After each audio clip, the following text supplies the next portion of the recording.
जय माँ दुर्गा, जय द्वारकाधीश, जय काल भैरव, जय नगरी माँ। तो टॉपिक है आज की उनकी दिल की बातें। ठीक है, 11 नवंबर के लिए हम करने वाले हैं reading and today is Friday. Okay, तो 11-11 वाह कॉम्बिनेशन आ गया यहाँ पे। सो जो भी इंटरेस्टेड है या फिर जिसको भी लगता है कि भाई it is all about the twin flame connection, soulmate connection, love connection, तो मे बी कुछ स्पेशल हो सकता है यार, डिपेंडिंग ऑन दैट। ठीक है, so let's connect to it. हमारे सामने है 12 पार्ट ऑब्जेक्ट्स। ये है टैरो, ये है एंजल गाइडेंस, ये है मून मैजिक, ये है फॉर्चून कीज एंड ये है डिवाइन डायरेक्शंस। ठीक है, so let's connect to it. So let's do the manifestation first कि भी हमें सही अंडरस्टैंडिंग, सही गाइडेंस मिले एंड जहाँ पे भी लग रहा है कि यहाँ पे ताला लग चुका है वहाँ की चाबी हमें मिल जाए। Okay, that is one thing which we are looking for. Most importantly कि भाई सही अंडरस्टैंडिंग हो हमें एंड जहाँ पे लग रहा है कि हमें थोड़ी और पेशेंस की ज़रूरत है, we should keep the patience as well. ठीक है, so let's connect to it. सबसे पहले हम करते हैं टैरो से shuffling. Here we go, so here we get the tarot and करते हैं 2-3 बार शफल।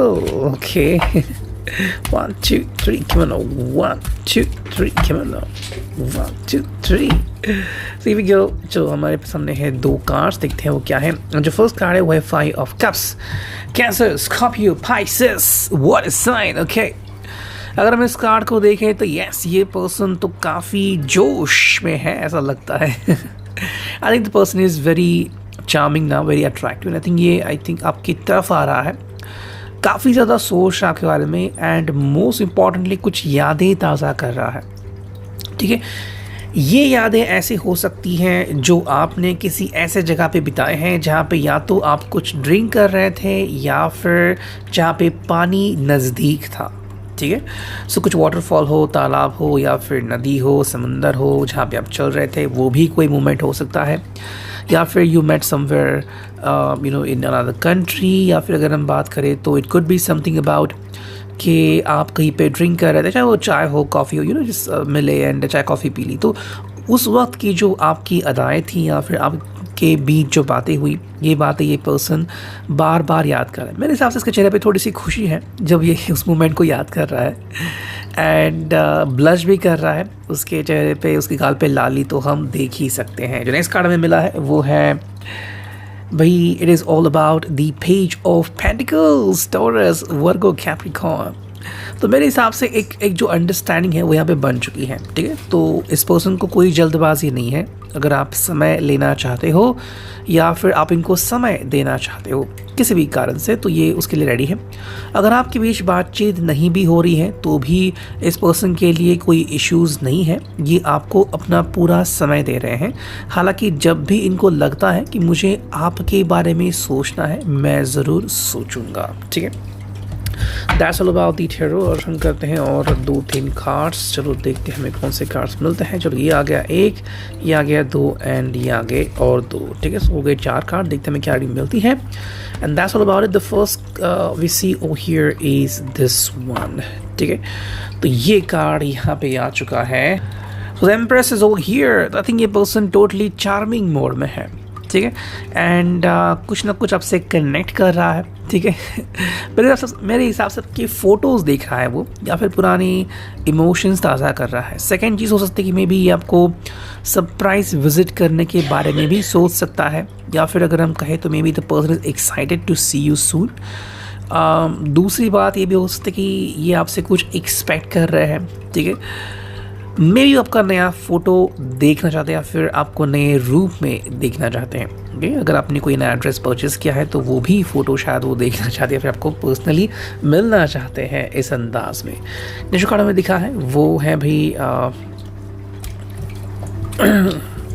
जो कार्ड हमने मिला, यस, दैट्स ऑल अबाउट, जो कि है द वर्ल्ड। एंड अगर हम इस कार्ड को देखें तो इस पर्सन के लिए काफ़ी सही जज्बा होगा अगर ये पर्सन कहता है कि मैं अभी दुनिया के बारे में इतना फ़िक्रमंद नहीं हूँ। ओके, तो उसके लिए अभी इसकी जो दुनिया है वो सिर्फ क्लोज लोगों के साथ ही सीमित हुई है। तो अगर आप उसमें से एक हो तो ये बस आपके साथ ही कुछ इमोशंस शेयर करना चाहते हैं। बाकी उनके दिल में क्या चल रहा है अगर आप बाहर ढूंढोगे भी तो चाहे उन्होंने कुछ कमेंट किया, पोस्ट किया, उसमें आपको वो देखने को नहीं मिलेगा। थर्ड जो कार्ड है वो है 3 ऑफ पेंटिकल्स। तो ये पर्सन आई थिंक अपने बाहरी वर्ल्ड को बाहर रखना चाहता है और अपने अंदर के वर्ल्ड को अंदर की तरफ, क्योंकि भाई जो आपसे कम्युनिकेशन है ये किसी को भी ये नहीं बताएंगे और जो बाहर का स्ट्रेस है ये आपकी तरफ भी नहीं लाएंगे। हालांकि जो लास्ट कार्ड में मिला है वो है 10 ऑफ सोर्ड्स। तो यहाँ पे मेरे हिसाब से ये पर्सन ने जो गलती की थी ये दोबारा वैसी गलती नहीं करना चाहता। ठीक है, आप में से जिसको भी लग रहा है कि भाई किसी ने रिश्ता खुद से तोड़ा था फिर खोया था रिश्ता, तो ये पर्सन एक्चुअली उस चीज़ को क्लैरिफाई करना चाहता है। अगर आप दोनों को कभी मौका मिले तो आई थिंक ये पर्सन बात करने के लिए रेडी हो सकता है। हालांकि क्लैरिफाई करने के बाद कि आप दोबारा साथ आएंगे या नहीं आएंगे ये उनके जवाब के ऊपर डिपेंड है। हर रोज़ हम कुछ ना कुछ सीखते हैं, उसके कारण अभी ये पर्सन की थिंकिंग क्या हो गई है ये जब आप साथ मिलेंगे तो तय कर सकते हैं। नेक्स्ट हम देखते हैं एंजल ओरेकल। भाई यहाँ से हमें क्या गाइडेंस मिलता है, हमें सिर्फ लेना है एक ही card and here we go. चलो ये आ गया है एक card and the angel guidance for both of you could be compromise. तो जैसे मैंने लास्ट में कहा टैरो में कि ये पर्सन आपसे मिल सकता है एंड आपको बता सकता है कि उसने क्या सोचा है या फिर उसकी क्या अंडरस्टैंडिंग है। तो यहाँ पे एक कार्ड आ गया जो कि है कॉम्प्रोमाइज़। अगर हम इस कार्ड को देखें तो कहीं ना कहीं पे आई थिंक कॉम्प्रोमाइज़ आपके रिश्ते में हो सकता है। मतलब अगर आपको उम्मीद नहीं है कि ये पर्सन वापस आएगा, वापस आ भी सकता है। और अगर आपको लग रहा है कि भाई कहीं ना कहीं पे मेरा एटीट्यूड बहुत इंपॉर्टेंट है, तो वो भी कहीं ना कहीं आपको लोअर करना पड़ेगा, आपको कॉम्प्रोमाइज़ करना पड़ेगा। तो कॉम्प्रोमाइज़ का मतलब ये नहीं है कि you should do it. Compromise का मतलब ये होता है कि क्या आप ये कर सकते हो। ठीक है, जैसे कि मान लेते हैं कि आपकी गाड़ी जो है वो स्टार्ट करने में दिक्कत देती है। 2 व्हीलर है you can easily start, 4 wheeler है धक्का लगाना पड़ता है, और जो नई गाड़ियां हैं जिसमें क्लच नहीं होता उसके लिए तो बैटरी ही लगती है। तो मान लो आपको इश्यूज़ आ गए हैं और आपको पता है ऐसा हो सकता है, फिर भी आपने नई बैटरी नहीं ली, अब गाड़ी रास्ते में बंद पड़ गई है, व्हाट विल यू डू। तो ऐसे में अगर आपको लोगों को बुलाना है तो कॉम्प्रोमाइज़ करना पड़ेगा। तो दिस इज़ द वे कि कॉम्प्रोमाइज़ अगर आप कर सकते हो that is the good thing, अगर नहीं तो फिर मे बी आपको कुछ दिन और रुकना पड़ेगा या फिर मूव ऑन होना पड़ेगा। Now let's connect to it, देखते हैं मून मैजिक से हमें क्या रीडिंग मिलती है। कहते हैं कार्ड्स की शफलिंग, हम चुनेंगे सिर्फ 2 से 4 कार्ड। ठीक है, लेट्स कनेक्ट टू इट, देखते हैं हमें कौन से कार्ड मिलते हैं। ये आ गया फर्स्ट कार्ड, ये सेकेंड एंड ये थर्ड। चलो तो आज हमने सिर्फ 3 कार्ड चुने हैं, देखते हैं 3 कार्ड से हमें क्या रीडिंग मिलती है। ठीक है, ये छोटा सा किचन अभी मेरे यहाँ पे बैठा है, साइड में रखता हूँ इसे। सो जो पहला कार्ड हमें यहाँ पे दिखा है, as you can see, look at that. ठीक है, ये है kind of high five, I teach people how to treat me. मेरे हिसाब से ये पर्सन एक्चुअली आपके साथ काफ़ी खुश है, या फिर जो भी मोमेंट उसने आपके साथ बिताए हैं काफ़ी सही है, लेकिन अगर वो बाहर की दुनिया को देखता है तो उसे इश्यूज़ लगते हैं। मतलब कि बाहर के जो लोग हैं, चाहे कलीग हो, चाहे उसके कस्टमर हो, चाहे ये कहीं पे जॉब करता हो, वो इसको इतने अच्छे से संभाल नहीं रहे हैं, इसको अंडरस्टैंड नहीं कर रहे हैं, तो वो इशू यहाँ पे दिख रहा है। तो मेरे हिसाब से तो भाई आज आपके लिए तो कोई नेगेटिव नहीं है उनके माइंड में, लेकिन हाँ बाहर की दुनिया का जो स्ट्रेस है वो इनको तकलीफ दे रहा है, शायद उनको बीपी की भी कोई इशू हो सकती है। नेक्स्ट कार्ड है यहाँ पे, वो है I will not remain stuck, I choose change. Now ये कार्ड काफ़ी इंपॉर्टेंट इसलिए है कि हमें अगर बदलना है तो हमें खुद ही बदलना होगा, कोई आके हमें नहीं बदलेगा। अब ऐसे में अगर ये पुराने तौर तरीक़ों को अपना रहा है या फिर वहीं पे काम कर रहा है और जहाँ पे उसको तकलीफ़ हो रही है, तो फिर इसे कौन समझाए। जो थर्ड कार्ड हमें मिला है यहाँ पे, ये है I seek truth and act upon my realization, यानी कि हमें सच का साथ देना है। मोस्ट इंपॉर्टेंटली आपने क्या सीखा है, जैसे कि मे भी अगर आप इसको रियलाइज़ हुआ है कि आप इसे सच्चा प्यार करते हो और जो कोई दूसरा पर्सन था या फिर जो कुछ लोग दिखावा कर रहे थे कि हम आपके सिर्फ फ्रेंड हैं, अच्छे फ्रेंड है, लेकिन वो अगर अच्छे फ्रेंड नहीं है, तो ये अंडरस्टैंडिंग इसको आनी काफ़ी इम्पॉर्टेंट है। इससे वो क्या अच्छा और क्या बुरा इसकी परख कर सकता है।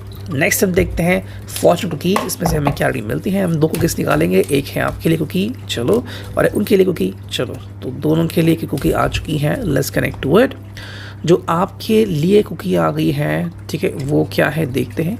हालांकि कुकी स्विच भी हो सकती है, ये ट्रैवल, तो लॉन्ग डिस्टेंस ट्रैवलिंग या कम्युनिकेशन हो सकता है। अगर आप सिंगल हो तो शायद कोई एक पर्सन आपसे कनेक्ट हो सकता है, चाहे आपका लवर बने, आपका फ्रेंड बने, या फिर यूं ही स्ट्रेंजर से आपकी मुलाकात हो सकती है। अगर हम उनके लिए कार्ड देखें तो वो है नेचर। तो यहाँ पे नेचर का मतलब है कि कहीं ना कहीं पे ये नेचर में घुल मिल सकते हैं, या फिर जैसे मैंने कहा कि अगर पानी हो, पहाड़ हो जहाँ पे आप मिले थे, तो वहाँ पे जाके वो दोबारा से आपके साथ बिताए हुए कुछ पल याद कर सकते हैं। तो अगर थोड़ा सा डिप्रेशन में है, सैडनेस में है, तो वहाँ से बाहर निकलने के लिए ये उनका एक सही रास्ता या चुनाव हो सकता है। एंड देखते हैं फाइनली द डिवाइन डायरेक्शन से हमें क्या रीडिंग मिलती है। करते हैं कार्ड्स की शफलिंग। ये आ गया फर्स्ट कार्ड, ये आ गया सेकेंड, एंड ये फाइनल थर्ड कार्ड। ठीक है, so you got the 3 cards over here. देखते क्या रीडिंग मिलती है। जो पहला कार्ड है वो है birth. This is time of new beginning. तो कहीं ना कहीं अगर आपको लग रहा है कि आपके रिश्ते में नई शुरुआत होनी ज़रूरी है, और शुरुआत हो भी सकती है, तो काफ़ी सही बात है। जैसे मैंने कहा, ये पर्सन पुरानी चीज़ों को भूलने के लिए रेडी है, बस एक मौका उसको दिखना चाहिए। सेकेंड जो कार्ड है वो है अफर्म। तो आपको भी अफर्मेशन के ऊपर ध्यान देने की ज़रूरत है। ये नहीं कहना कि काश हम दोनों मिल जाए। आप कह सकते हो कि हम दोनों मिल चुके हैं एंड हम दोनों साथ साथ हैं, हम दोनों काफ़ी खुश हैं, हमारे दोनों के बीच की जो नेगेटिविटी है वो दूर चली गई है। जो फाइनल कार्ड है वो है रिचार्ज। भाई प्लीज़ स्लो डाउन। यानी कि कहीं ना कहीं पे ये जो पर्सन की कुछ चीज़ों को इग्नोर कर रहा था, जैसे मैंने कहा कि किसी को अगर एंग्जाइटी है, डायबिटीज़ है, या फिर ब्लड प्रेशर का इशू है, उसकी तरफ ध्यान दे, उसको इग्नोर बिल्कुल ना करे। अगर बॉडी पेन है तो उसके लिए भी डॉक्टर के पास जाके सलाह ले सकते हैं। एंड मोस्ट इम्पॉर्टेंटली, अगर ये अपने ही इमोशंस को इग्नोर कर रहे हैं तो आप उनकी हेल्प नहीं कर सकते जब तक कि वो आके आपसे ये बातें ना बताएं। ये था reading. I hope it is that. Thank you, take care, good bye.